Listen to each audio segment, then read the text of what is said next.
একটি শক্তিশালী laser light যেটা মিনিটে 400 কিলোমিটার দূরে উড়তে থাকা মিসাইলকে নষ্ট করে দেওয়ার ক্ষমতা রাখে। তাছাড়া প্রতিটি দেশের সীমান্তে এমন অদৃশ্য বৈদ্যুতিক ডিফেন্স সিস্টেম যেটাকে স্পর্শ করলে সমস্ত কিছু ধ্বংস হয়ে যাবে। হ্যাঁ বন্ধুরা, এই সমস্ত কিছু তোমরা মুভি অথবা কার্টুনে দেখেছো, কিন্তু সত্যি এটাই যে এই সমস্ত কিছু অলরেডি ইনভেন্ট হয়ে গিয়েছে এবং ইনভেন্টর আর কেউ না, তিনি হলেন নিকোলা টেসলা। তিনি এমন একটি ডিভাইস তৈরি করেছিল যেটাতে এই দুই বৈশিষ্ট্য ছিল এবং সেই ডিভাইসটির নাম ছিল দিদেত্রে।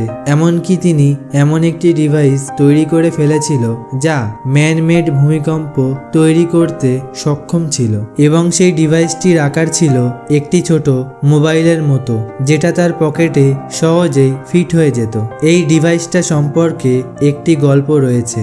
একদিন টেসলা যখন নিউ ইয়র্কের সবচেয়ে বিখ্যাত ব্রুকলিন ব্রিজে হাঁটতে গিয়েছিল, সেই সময় তার পকেটে থাকা ডিভাইসটির মাধ্যমে তৈরি হওয়া ভূমিকম্পের ফলে ব্রিজটি ভেঙে গিয়েছিল।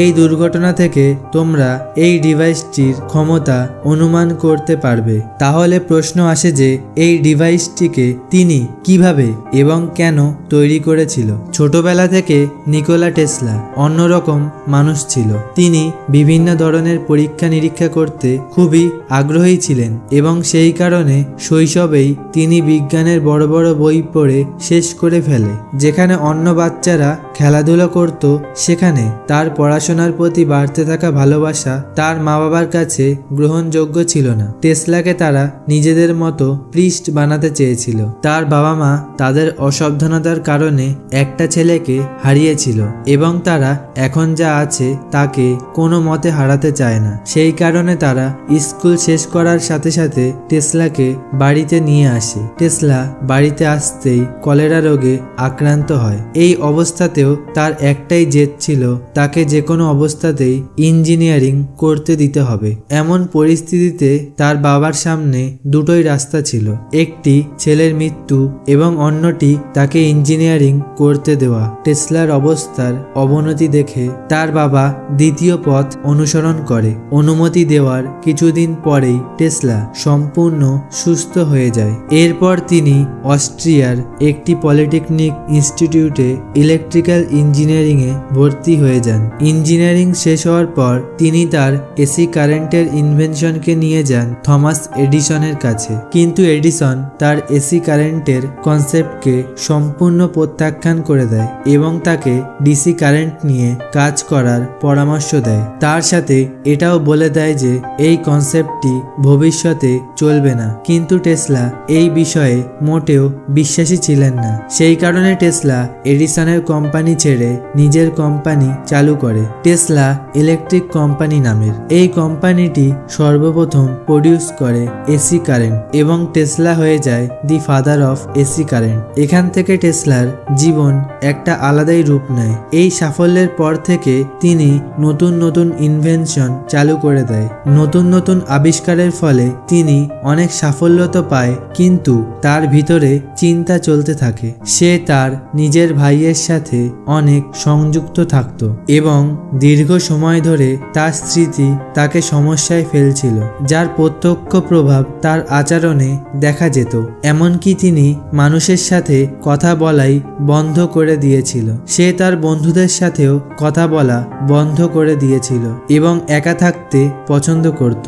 এরই মধ্যে তিনি যখন শৈশবের স্মৃতিতে হারিয়েছিলেন, তখন তার মাথায় একটি আইডিয়া আসে যে এমন একটি টেকনোলজি ইনভেন্ট করা যায় যাতে আমাদের ব্রেনে যে সমস্ত চিন্তা ভাবনা আসছে সেগুলোকে অন স্ক্রিনে দেখানো যায়। তাছাড়া টেসলা ফটোগ্রাফি মেমোরির জন্য অনেক ফেমাসও ছিল এবং তার ইমাজিনেশন পাওয়ার এতটাই শক্তিশালী ছিল যে কোনো কিছু ইনভেনশনের ডায়াগ্রাম সর্বপ্রথম তার মস্তিষ্কেই বানিয়ে ফেলত এবং পরে কাগজে আঁকত। এইরকম ভাবেই এটাকে ভিজুয়ালাইজ করে তিনি থট ক্যামেরা পৃথিবীর কাছে উপস্থাপন করেছিলেন। তার আইডিয়া খুবই সহজ ছিল।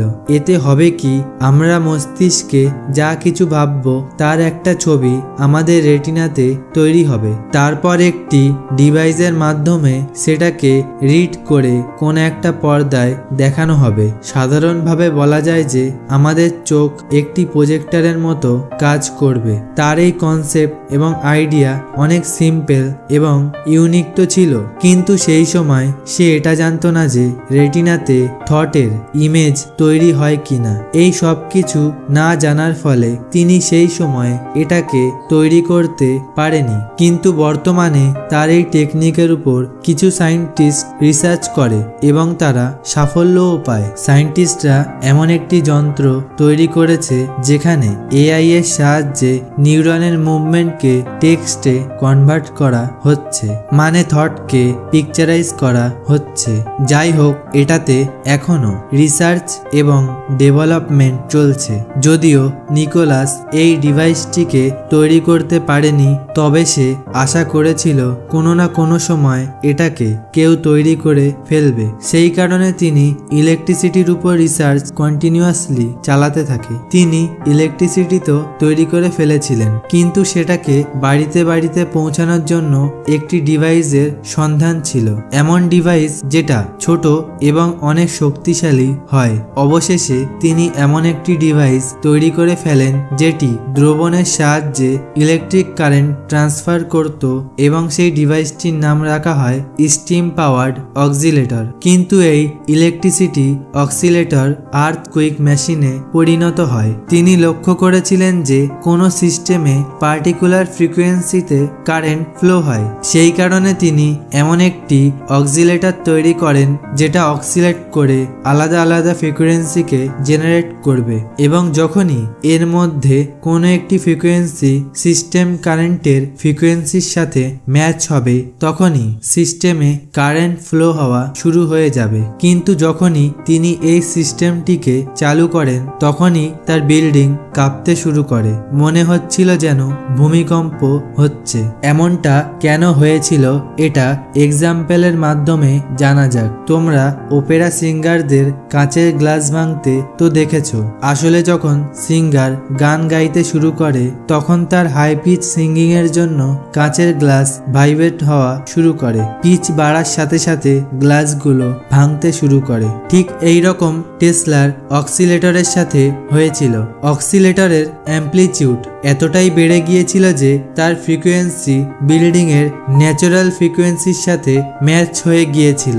এই ঘটনার পর তিনি হার মানেননি এবং এই ডিভাইসটিকে নিয়ে নিউ ইয়র্কের রাস্তায় বেরিয়ে পড়ে। সেই সময় তিনি একটি কনস্ট্রাকশন সাইট দেখতে পান এবং সেখানে গিয়ে এটাকে টেস্ট করার সিদ্ধান্ত নেয়। দুর্ভাগ্যবশত সেখানেও তিনি সেম রেজাল্ট দেখতে পায়, কিন্তু এই রেজাল্টের ফলে একটি নতুন ইনভেনশনের আইডিয়া আসে। তিনি ভাবলেন ইলেকট্রিসিটি না হয়, কিন্তু এটা অন্য কোনো কাজে তো ব্যবহার করা যেতেই পারে। তিনি এই ডিভাইসটিকে দুটি কাজে ব্যবহার করার সিদ্ধান্ত নেয়। প্রথম, তিনি এমন একটি যন্ত্র তৈরি করবে যার ফলে জিওলজিস্টরা আন্ডারগ্রাউন্ড স্ট্রাকচার সম্পর্কে বুঝতে পারবে এবং এর সাহায্যে ভাইব্রেশনকে মাটির নিচে পাঠিয়ে রিফ্লেক্ট হওয়া ওয়েভকে স্টাডি করবে। এবং দ্বিতীয়, এটাকে ব্যবহার করা হবে দেশের সুরক্ষার কাজে। তিনি এমন একটি ডিভাইস তৈরি করতে চেয়েছিল যেটা শত্রুদের কোনো ট্রান্সপোর্ট সিস্টেমে লাগানো হয় তাহলে সেটা সঙ্গে সঙ্গে ব্লাস্ট হয়ে যাবে।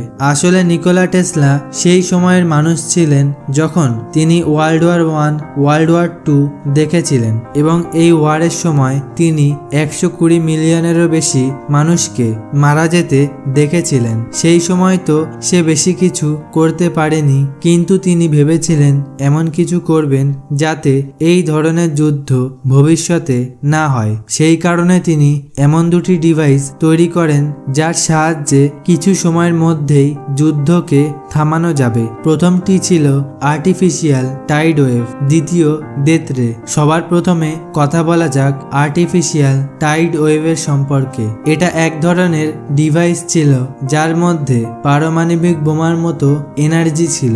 সর্বপ্রথম দুটি ডিভাইসকে সমুদ্র সমুদ্রের নিচে আলাদা আলাদা জায়গায় রাখা হবে এবং যখনই কোনো ব্যাটেলশিপ সেই এলাকার কাছে আসবে তখন রিমোটের মাধ্যমে সেটাকে ব্লাস্ট করা হবে। ফলে সমুদ্রের উপরে 30 থেকে 40 মিটার উঁচু ঢেউ তৈরি হবে যেটা পুরো ব্যাটেলশিপকে জলে ডুবিয়ে দেবে। এইসব ইনভেনশনকে তৈরি করা কোনো সহজ কাজ ছিল না। তিনি কিছু কিছু সময় এমন এলিমেন্ট নিয়ে কাজ করতেন যেগুলো তার নার্ভকে ড্যামেজ করার ক্ষমতা রাখত এবং ডক্টরদের মতে তার নার্ভের সাথে কিছু সমস্যাও দেখা যায়। তিনি কয়েক কিলোমিটার দূরে চলমান ট্রেন ও 400 কিলোমিটার দূরে হওয়া বজ্রপাতের শব্দও শুনতে পেত। তার এই কথায় কেউ বিশ্বাস করত না। সেই কারণে তিনি 1934 সালে একটি ইন্টারভিউতে বলে যে তার কাছে এমন একটি ডিজাইন রয়েছে যার নাম টেলিফোর্স অথবা ডেথ রে,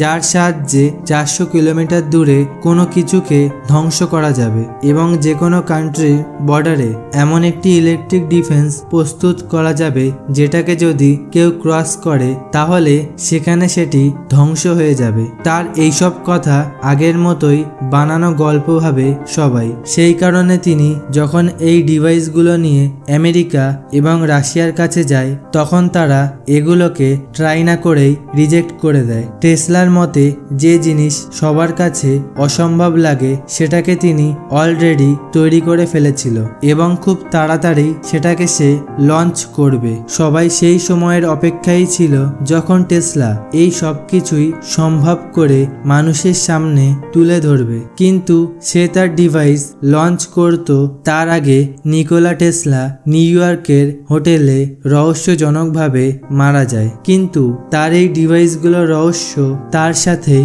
হারিয়ে যায়। বন্ধুরা, এই ভিডিওটি ভালো লাগলে লাইক, শেয়ার ও কমেন্ট করবে এবং রূপকথা চ্যানেলটিকে সাবস্ক্রাইব করে পাশে থাকবে। ধন্যবাদ।